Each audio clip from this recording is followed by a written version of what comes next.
Doctor గారికి, Yashoda hospital doctor గారికి, media మిత్రులకు అందరికీ నా హృదయపూర్వక ధన్యవాదాలు తెలియజేస్తున్నా. ఈరోజు ఇక్కడ సమావేశం కావడానికి ముఖ్యంగా కారణం ఏంటంటే, అసలు నేను యాక్చువల్ ఒక వీడియో చేయాలనుకున్నాను నేనే ఓన్గా. ఎందుకంటే చాలామంది మదర్స్ కానీ వాళ్ళ కుటుంబ సభ్యులు ఎవరైనా కిడ్నీ పేషెంట్ ఉన్నాడంటే అసలు కిడ్నీ డొనేషన్ చేయడానికి చాలామంది భయపడుతున్నారు. తనకు ఏమన్నా అవుతుందేమో అని చెప్పేసి అపోహలలో చాలామంది ఉన్నారు. కానీ నేను చెప్పడం ఏంటంటే, నేను కూడా ఫస్ట్ స్టార్టింగ్లో అట్లనే అనుకున్నా. కానీ మా ఫ్యామిలీ మెంబర్స్ అందరు, మా మదర్ తరఫున వాళ్ళందరూ కూడా నన్ను చాలామంది భయపెట్టించారు. నువ్వే అనారోగ్యంగా ఉంటావు, అసలు బాబుకి ఇచ్చేస్తే నీ లైఫ్ ఏంది, నువ్వు చనిపోతే ఎట్లా అని చెప్పేసి నన్ను చాలామంది భయపెట్టించేసరికి నేను కూడా ఒక 4 years వరకు బాబుకి అట్లా డయాలసిస్ చేయించుకుంటూ మా ఉన్న ఆస్తిపాస్తులన్నీ చాలా కోల్పోయినాను నేనైతే. లాస్ట్ స్టేజ్లో ఒక 4 years తర్వాత నేను చక్రవర్తి సార్ని కలవడం జరిగింది. అక్కడ సార్ ఏం చెప్పారంటే ఒక బెస్ట్ సజెషన్ ఇచ్చారు నాకు. ఎందుకమ్మా, చిన్న బాబు వయసు చాలా చిన్నగా ఉంది, నువ్వు అసలు ఎవరి కోసం త్యాగం చేయాలనుకుంటున్నావు, ఎందుకు బాధపడుతున్నావు అంటే, మా బాబు పరిస్థితి ఇట్లా సార్ ఇట్లా అని చెప్పేసి నేను బాగా ఏడ్చేసిన అక్కడ. సార్ ఏమన్నాడంటే, నాకు నేను అసలు డబ్బులన్నీ ఖర్చు పెట్టుకొని అసలు ఎలాంటి స్థితిలో ఉందనంటే, అసలు మెడికల్ ఒక ట్యాబ్లెట్ కొనలేని స్థితిలో అయిపోయింది నా పరిస్థితి అంతా. దాదాపు నేను ఒక ₹1 కోటి వరకు పెట్టొచ్చు అనుకుంటాను డయాలసిస్కి ఒక 4 years వరకు. ఒక వీక్లీ 10,000 వరకు అవుతుండే బాబుకి. మళ్ళీ టైం కూడా సరిపోకపోతే తను తినే ఫుడ్ అదంతా నాకు చాలా బాధ అనిపించింది. మా అమ్మ వాళ్ళు ఎంతమంది నన్ను అన్నా, మా అన్నదమ్ములు అన్నా కానీ నేను ముందుకు వెళ్ళాను. ఎందుకంటే నాకు కావాల్సింది నా బాబు లేకపోతే నేను ఉండాలని అని చెప్పేసి ఇంకా ముందు స్టెప్ వేసిన. సార్ కూడా నాకు మంచి సజెషన్ ఇచ్చారు. సార్ కూడా చాలా కోఆపరేషన్ చేసిన చక్రవర్తి సార్. సార్కి అయితే నేను ఇప్పటికి రుణపడి ఉంటా. ఎందుకంటే నాకు అప్పుడు డబ్బులు లేని పరిస్థితుల్లో ఉన్న సార్ కొంచెం హెల్ప్ చేశారు నాకు. సార్ నా వంతుగా నేను మా తరఫున నేను కొంచెం హెల్ప్ చేస్తానమ్మా, నువ్వు ముందుకు రా అని చెప్పేసి అంటే సరే అని చెప్పేసి నేను ముందుకెళ్ళి చేయించుకోవడం జరిగింది. అక్కడ ట్రీట్మెంట్ కూడా చాలా మంచి చేశారు, చాలా కేర్ కూడా ఉంటుంది. సార్ వాళ్ళు కూడా చాలా కేర్ తీసుకుని మా పట్ల. అసలు హాస్పిటల్ కూడా చాలా నీట్గా ఉంటుంది. ప్లస్ మా పట్ల అయితే చాలా శ్రద్ధ వహించి మాకు చాలా ట్రీట్మెంట్ అయితే మంచిగా చేయించడం జరిగింది. ముఖ్యంగా నేను అందరికీ కిడ్నీ వ్యయంతో బాధపడుతున్న వాళ్ళు విజ్ఞప్తి చేయడం ఏంది, వాళ్ళ పేరెంట్స్ కంటే కిడ్నీ ఇవ్వడం వల్ల ఎట్లాంటి ఇబ్బందులు ఉండేవి. నేనైతే ఒక 20 daysలోనే నేను ఒక పాటలు అవి బాగా పాడతాను. 20 daysలో ఒక 100 kilometers ఆపరేషన్ అయినాక 100 kilometers బస్సులో ప్రయాణం చేసి ఒక 4 songs ఒకటే రోజు నేను చేసిన నిలబడి. అంటే ఒకసారి మీరు అర్థం చేసుకుంటే బాగుంటుందని అనుకుంటున్నా. ఎందుకంటే ఎట్లాంటి ఇబ్బందులు ఉండే. ఇప్పుడు నేను మామూలు ఇంతకుముందు ఎలా ఉన్నానో ఇప్పుడు కూడా అలాగే ఉన్నాను.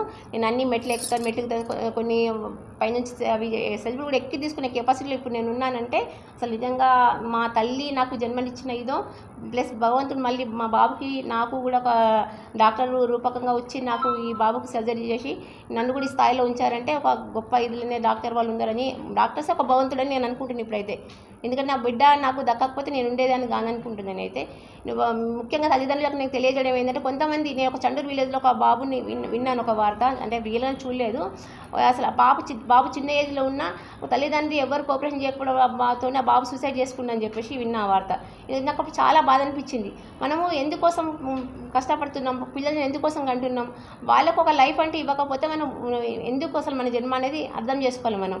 మనము ఆ బిడ్డలకి ఏమైనా మనం తట్టుకుంటాం, తల్లిగా తట్టుకోగలుగుతామా అని ఒక ముందు స్టెప్ వేసి నేనైతే ఇవి కిడ్నీ ఇవ్వడం జరిగింది. ఇప్పుడు మా బాబుకి నేను ఒక 1 yearలోనే మళ్ళీ మ్యారేజ్ కూడా చేసిన. ఆ పాప కూడా పుట్టింది. పాప కూడా చాలా ఆరోగ్యంగా ఉంది. ఆ పాప కూడా ఎలా ఉంటుందని మా బాబు చాలా బాధపడ్డాడు. కానీ భగవంతుడి దయ వల్ల పాప కూడా ఆరోగ్యంగా ఉంది, చాలా యాక్టివ్గా ఉంటుంది. బాబుకి కొంతమంది మాతో పాటు పెళ్లి చేసే బాబుకు కిడ్నీ ట్రాన్స్ప్లాంట్ అయిన వాళ్ళు కూడా కొంతమంది ఉన్నారు. వాళ్ళు ఇప్పటివరకు కూడా పిల్లలకు పెళ్లి చేయడానికి వెనక ముందు అవుతున్నారు, భయపడుతున్నారు ఏమవుతుందో. అసలు నేను ఇంకొక వాళ్ళకి పెళ్లి చేసుకునే అమ్మాయిలకు కూడా నేను ఏమంటున్నా అంటే, దానివల్ల ఎలాంటి అపోహలు చెందకండి. ఎట్లాంటి ఏముండయి, మామూలుగా యథావిధిగా మామూలు వ్యక్తి ఎట్లా ఉంటాడో వీళ్ళు కూడా అట్లాగే ఉంటారు. 1 yearలో నేను పెళ్లి చేసిన, 1 year లోపల పాప కూడా పుట్టింది. 2nd yearలో ఎట్లాంటి ప్రాబ్లమ్స్ లేవు. దయచేసి అందరూ దాతలు కానీ తన కుటుంబ సభ్యులు కానీ వాళ్ళని రక్షించాలని చెప్పేసి నేను ఒక తల్లిగా విజ్ఞప్తి చేస్తున్నా. ఇది ఒక చిన్న విన్నపం నాది. ఓన్లీ ఒక మెడికల్ సక్సెస్ గురించే కాదు, ఒక మెయిన్ ఒక అమ్మగారి త్యాగము, ఇంకా కొడుకు యొక్క ఆశ, ఇవన్నీ కూడా గుర్తించి మనం ఇక్కడ మాట్లాడేదానికి వచ్చున్నాము. సో ఫస్ట్ మన యశోద హాస్పిటల్స్ హైటెక్ సిటీ గురించి మీకు తెలియాలంటే, ఇది కంప్లీట్ నెఫ్రాలజీ అంటే కిడ్నీ ఒక స్పెషాలిటీ. సో కంప్లీట్ నెఫ్రాలజీలో కంప్లీట్ ఎకోసిస్టమ్ మొత్తం కేర్ అంతా ఉంటుంది. కంప్లీట్ ఫ్రమ్ డయాలసిస్ మనం నెలకు ఆల్మోస్ట్ 3,500 డయాలసిస్ దాకా చేస్తాం. దాంట్లో అన్ని రకాల machines, high end machines, plus పొట్ట డయాలసిస్, సో నైట్ అయ్యే డయాలసిస్, నాక్టర్నల్ డయాలసిస్ అని చెప్తాం, అవి కూడా మన పరిధిలో ఉంటుంది. సో అది ఇంకా కంప్లీట్ ఐసీయూ కేర్ ఉంటుంది మన వాళ్ళందరిలో. అంటే ఐసీయూకి పరంగా విడిగా ఒక నెఫ్రాలజిస్ట్ మనకి దానికే ఒక కంప్లీట్గా ఐసీయూకి చూసుకునే నెఫ్రాలజిస్ట్ కూడా ఉన్నారు. సో కంప్లీట్ మన దాంట్లో 5 మంది ఉన్నారు నెఫ్రాలజిస్టులు. అందరూ ఒక్కొక్క డిపార్ట్మెంట్ని ఒక్కొక్క పరంగా స్పెషాలిటీ వైజ్ డిస్ట్రిబ్యూట్ చేసి ఉన్నాం ఇప్పుడు. సో ఐసీయూ కేర్ కానీ, సో ఇంకా ట్రాన్స్ప్లాంట్లు, ముఖ్యంగా ట్రాన్స్ప్లాంట్ మాట్లాడుకోవాలంటే ఇప్పుడు నేను ట్రాన్స్ప్లాంట్ ఇన్ఛార్జ్గా ఉన్నాను. సో ట్రాన్స్ప్లాంట్ మాట్లాడాలంటే ఇప్పుడు మనం ఆల్మోస్ట్ 3 ఇయర్స్లో అరౌండ్ 340 ట్రాన్స్ప్లాంట్స్ కంప్లీట్ చేసాము. ఆల్మోస్ట్ వీక్లీ మనకి మినిమం 2 to 3 ట్రాన్స్ప్లాంట్స్ అవుతున్నాయి. సో ఆల్మోస్ట్ అంటే మీరు చూడాల్సింది అంత అవసరం ఉంది మనకి ఇప్పుడు ట్రాన్స్ప్లాంట్స్ చేయాల్సినంత అవసరం. సో వాటిల్లో అన్ని హై రిస్క్ ట్రాన్స్ప్లాంట్స్ కూడా మనం చేస్తున్నాం. హై రిస్క్ అంటే కొందరు సెకండ్ టైం ట్రాన్స్ప్లాంట్ అయ్యేవాళ్ళు, కొందరు ఈ జెనెటిక్ ప్రాబ్లం ఉండేవాళ్ళు, కొందరు మ్యాచింగ్ లేని ప్రాబ్లం ఉండేవాళ్ళు, ఇంకా డయాలసిస్ ఎన్నో కాలంగా డయాలసిస్లో ఉండి ఇప్పుడు ట్రాన్స్ప్లాంట్కి వెళ్ళేవాళ్ళు, సో ఆల్రెడీ సెన్సిటైజేషన్ ఉన్నవాళ్ళు, ఇవందరూ హై రిస్క్ ట్రాన్స్ప్లాంట్స్ అంటారు. సో వీళ్ళందరూ హై రిస్క్ ట్రాన్స్ప్లాంట్స్ కూడా మనం చేస్తున్నాం. సో ఆల్మోస్ట్ 340 ట్రాన్స్ప్లాంట్స్లో మన సక్సెస్ రేట్ ఆల్మోస్ట్ 90% పైన ఉంది.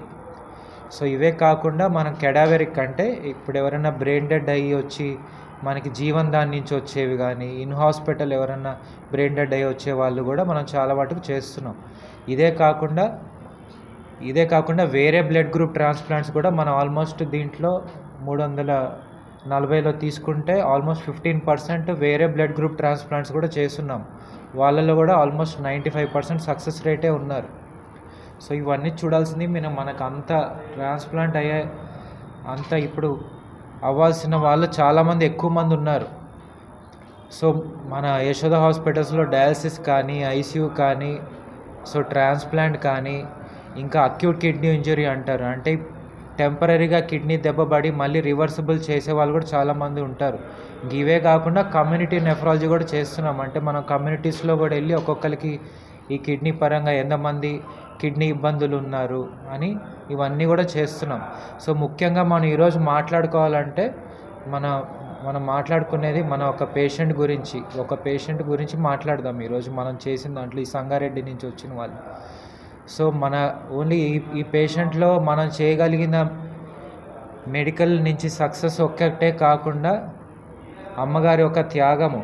సో ఆల్రెడీ వాళ్ళ అబ్బాయికి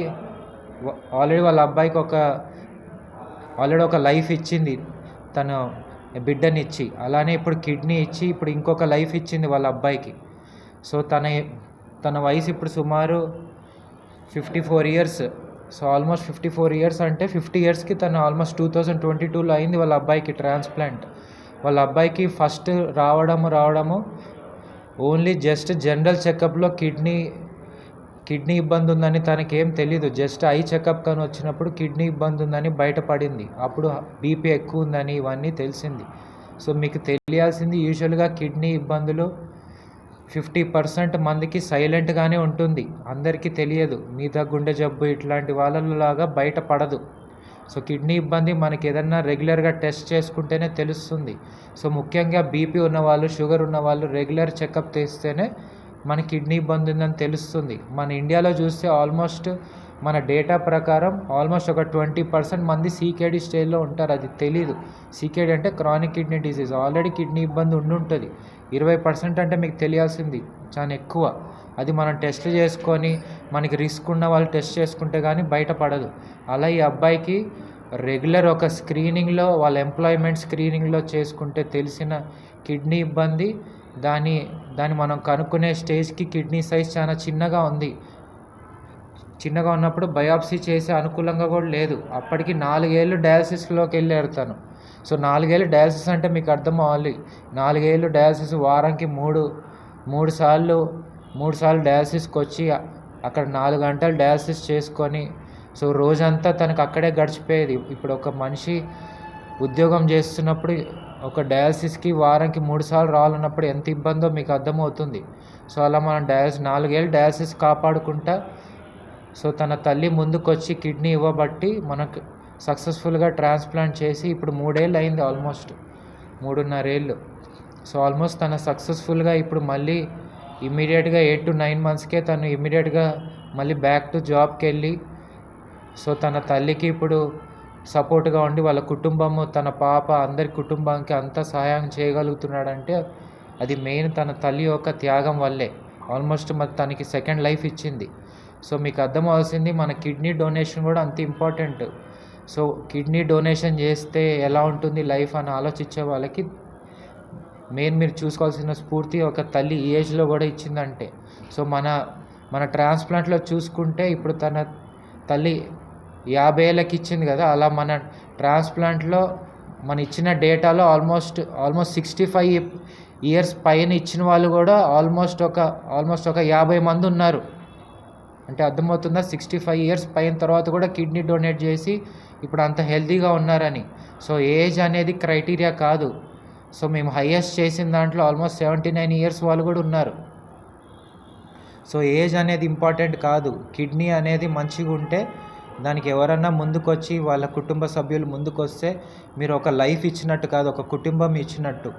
సో ఇప్పుడు మనకి ఆల్మోస్ట్ ఒక 300 ట్రాన్స్ప్లాంట్స్ చేసిందంటే ఇప్పుడు మీకు అర్థం అవుతుంది 300 ట్రాన్స్ప్లాంట్ అంటే 300 మనుషులు మంచిగా అయినట్టు కాదు, ఆల్మోస్ట్ 300 ఫ్యామిలీస్ మంచిగా అయినట్టు. దాన్ని బట్టి వాళ్ళు ఉద్యోగం చేసే దాన్ని బట్టి 300 ట్రాన్స్ప్లాంట్స్ అంటే 300 ఫ్యామిలీస్ రుణపడి ఉంటారు ఆల్మోస్ట్. సో నేను మీకు చెప్పగలిగింది కిడ్నీ సమస్య అనేది సైలెంట్గా ఉంటుంది. సో దానికి ఆల్రెడీ హై రిస్క్ ఉన్న వాళ్ళు, కిడ్నీ బీపీ ఉన్న వాళ్ళు కానీ, ఫ్యామిలీ రిస్క్ ఉన్న వాళ్ళు కానీ, షుగర్ ఇబ్బంది ఉన్న వాళ్ళు కానీ ఈ రెగ్యులర్ స్క్రీనింగ్ అనేది చేసుకుంటే కిడ్నీ ఇబ్బంది కానీ మనం ముందే కనిపెడితే డయాలసిస్కి వెళ్ళే ముందే మనం ఆపగలిగిన డయాలసిస్కి వచ్చినా మీకు అర్థమవుతుంది ఏంటంటే డయాలసిస్ అనేది ఎండ్ కాదు. ట్రాన్స్ప్లాంట్ చేసుకుంటే ఆల్మోస్ట్ మీరు తిరిగి లైఫ్కి వస్తారు. సో మీకు అర్థమవుతుంది ట్రాన్స్ప్లాంట్ చేసుకుంటే మళ్ళీ తిరిగి నార్మల్ లైఫ్కి వచ్చి వాళ్ళు మళ్ళీ ఒక కుటుంబాన్ని మళ్ళీ ఒక సపోర్ట్గా నిలబడతారు. కాబట్టి మనం ఇవన్నీ జాగ్రత్త తీసుకుంటే మన కిడ్నీ యొక్క రిస్క్ని ముందే ఐడెంటిఫై చేస్తే ఇవన్నీ మనం ముందే ప్రివెంట్ చేయొచ్చు.